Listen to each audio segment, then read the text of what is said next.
આમોદ નગરમાં આવેલ કાછિયાવાડમાં લક્ષ્મીનારાયણ મંદિરે 5મો પાટોત્સવ ભક્તિભાવ સાથે ધામધૂમથી ઉજવવામાં આવ્યો હતો।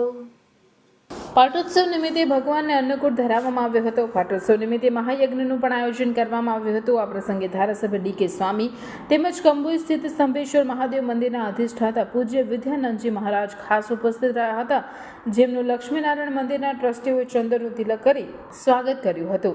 ધારાસભ્ય ડી.કે. સ્વામી તેમજ વિદ્યાનંદજી મહારાજે સૌને આશીર્વચન આપ્યા હતા અને કાછિયાવાડમાં ઉજવાતા અનેક ધાર્મિક તહેવારો તેમજ ઉત્સવોની પ્રશંસા કરી વધુને વધુ ધાર્મિક ઉત્સવો એક થઈને ઉજવતા રહે તેવી આશા વ્યક્ત કરી હતી અને ધાર્મિક તહેવારોની ઉજવણી કરતા આયોજકોને પણ અભિનંદન આપ્યા હતા। ધાર્મિક ઉત્સવની ઉજવણીથી સનાતન ધર્મનું રક્ષણ થતું હોવાનું પણ સંતોએ જણાવ્યું હતું।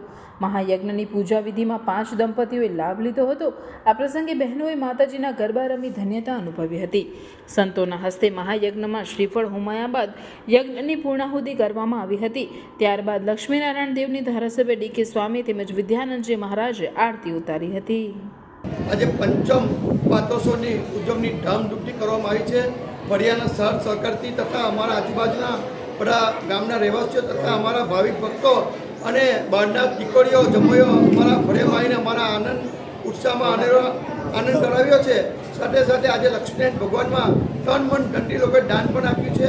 દરેકે ખૂબ જ ભગવાન સદબુદ્ધિ આપે અને આવીને દાન કરવાની એમને શક્તિ આપે એ પ્રભુ ભક્તિ પ્રાર્થના, જીવનમાં સુખ શાંતિ આપે એ પ્રભુને લક્ષ્મીનારાયણ ભગવાનને ઉત્સાહ ઉજ્જવળ રહે એ પ્રભુની પ્રાર્થના કરી લક્ષ્મી।